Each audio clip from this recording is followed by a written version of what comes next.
लगा करके हर कैंप में लगभग 350 यूनिट ब्लड एकत्र हुआ है। और उसके बाद हमारे स्कूलों के अंदर बच्चों ने चाहे गुरु गोविंद तेग बहादुर जी के नाम पर पेंटिंग, निबंध या अन्य और कंपटीशन, चाहे पेंटिंग कंपटीशन है, उसके अंदर भाग लेने का काम हमारे बच्चों ने किया है। और इसी प्रकार हमारे विश्वविद्यालयों के अंदर, हमारे कॉलेज के अंदर ये सेमिनार भी गुरु तेग बहादुर जी के नाम से वो लगे हैं। और इसी कड़ी के अंदर जब से 1 नवंबर से ये शुरू हुआ है, 8 तारीख से 4 यात्राएं हरियाणा प्रदेश के अलग अलग कोनों से उनके इतिहास को जन जन तक पहुंचाने के लिए वो भी शुरू हुई है। हमने 8 तारीख को सिरसा के रेवाड़ी से शुरू किया, और जब उस यात्रा को शुरू किया तो हमने वहां चौधरी देवीलाल यूनिवर्सिटी सिरसा के अंदर एक सेमिनार किया। और सेमिनार के साथ साथ हमने गुरु तेग बहादुर जी के नाम पर एक चेयर भी स्थापित की, ताकि हमारे युवा उसके ऊपर रिसर्च कर सकें और उस इतिहास के बारे में जान सकें। हमने वहां पर वो चेयर स्थापित की है। और उसी प्रकार हमने 14 तारीख को पिंजौर से दूसरी यात्रा शुरू की। तीसरी यात्रा हमने फरीदाबाद से शुरू की।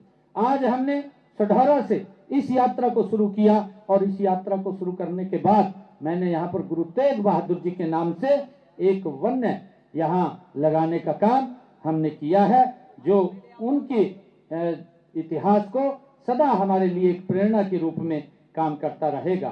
साथियों, वैसा इतिहास है जिसको हमें जानना और उसको आगे बढ़ाना ये हम सब की सामूहिक जिम्मेवारी है।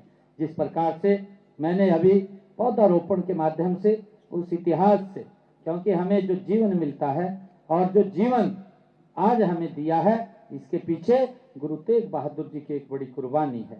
साथियों, हमें ये संकल्प लेने की जरूरत है कि हर परिवार एक पौधा लगाए, हर स्कूल प्रकृति शिक्षा को अपनाए, हर स्कूल प्रकृति शिक्षा को अपनाए, हर युवा एक पेड़ को संरक्षण की तरह गोद ले, हर युवा एक पेड़ को संरक्षक की तरह गोद ले, हर संस्था इस फॉरेस्ट को जल आंदोलन का रूप दे। ये संकल्प लेकर के हमें जाना है। गुरु तेग बहादुर जी का बलिदान और उनकी शिक्षाएं हमें प्रेरित करती रहेंगी कि हम प्रकृति के प्रति संवेदनशील बने, धरती को बचाने का संकल्प लें और उस कार्य को प्राथमिकता दें जिसमें यह संसार स्वच्छ, सुंदर और हरा भरा बने। साथियों, संकल्प लेकर के हमने जाना है। मैं अंत में एक बार फिर गुरु तेग बहादुर जी को शीश झुका करके मैं नमन करता हूं। और आप सबको, यहाँ इतनी भारी संख्या में आप लोग आए हैं, मैं आप सबको बहुत बहुत आपका आभार व्यक्त करता हूं।